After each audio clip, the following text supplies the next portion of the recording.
When gunshots rang out at the National War Memorial in Ottawa on Wednesday, many ran for cover, others ran to help. They did whatever they could to try to save Corporal Nathan Cirillo's life, to try to calm him and reassure him. They were among the last to see him alive, and tonight they're telling their stories. Here's Tom Clark. These were some of the first images of the attack. 5 total strangers had rushed to the aid of the slain guardsman, Corporal Nathan Cirillo.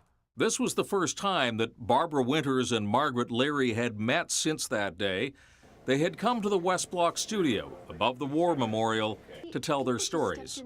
There was never a question of I can't, I'm scared, just the singular focus on Nathan. But it was as they left the interview that the most incredible things began to happen.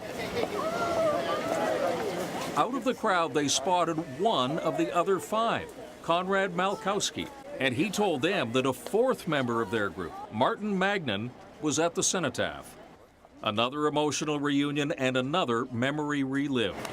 Not a whole lot was going through my mind. I just wanted to listen, look around, pay attention, and it's just a whole feeling of like, let's keep it together and let's get them through this. They haven't found their 5th member yet.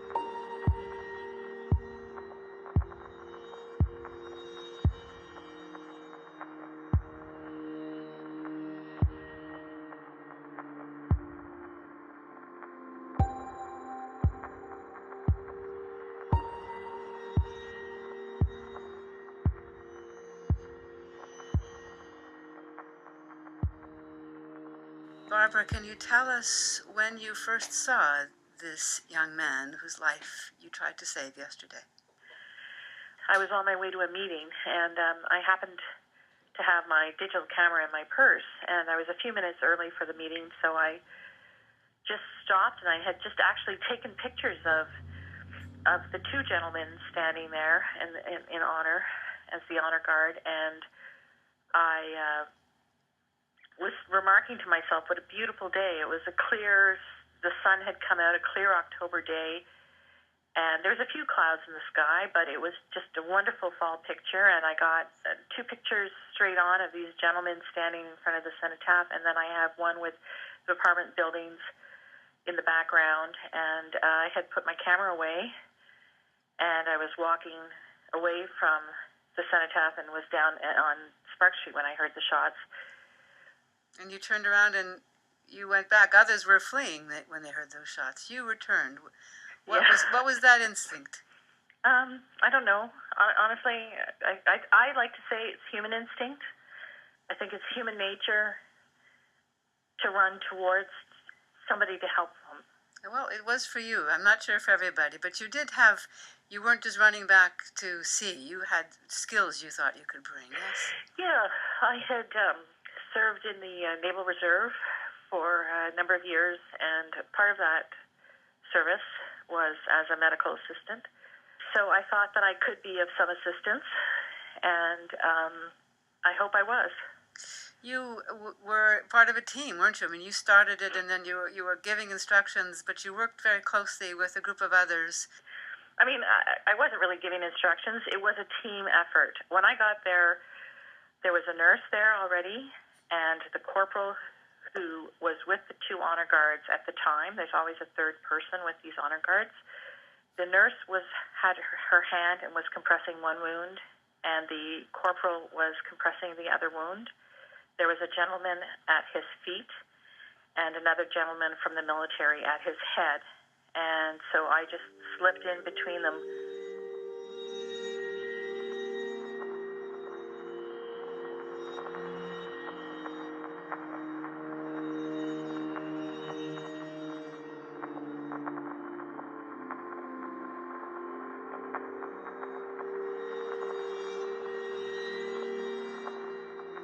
I can't imagine for you, especially if you don't mind telling us what it was like. You had just taken a photo of those two guards, and then shots had rung out?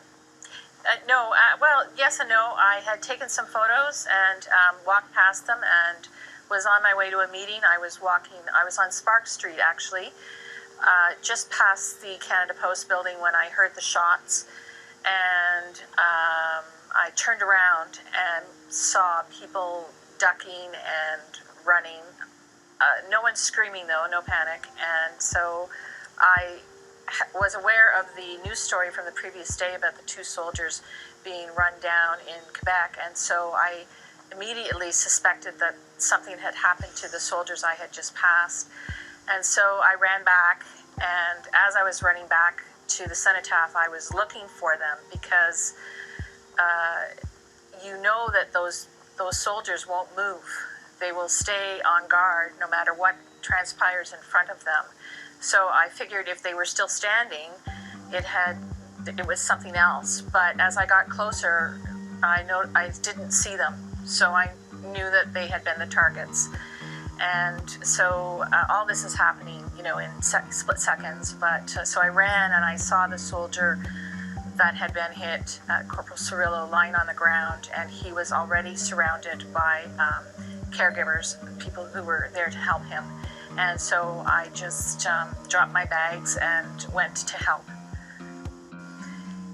You could tell when I walked by the first time that both gentlemen, all three of the soldiers that were standing there, were clearly proud members of the military and proud Canadians to be standing on guard at the cenotaph.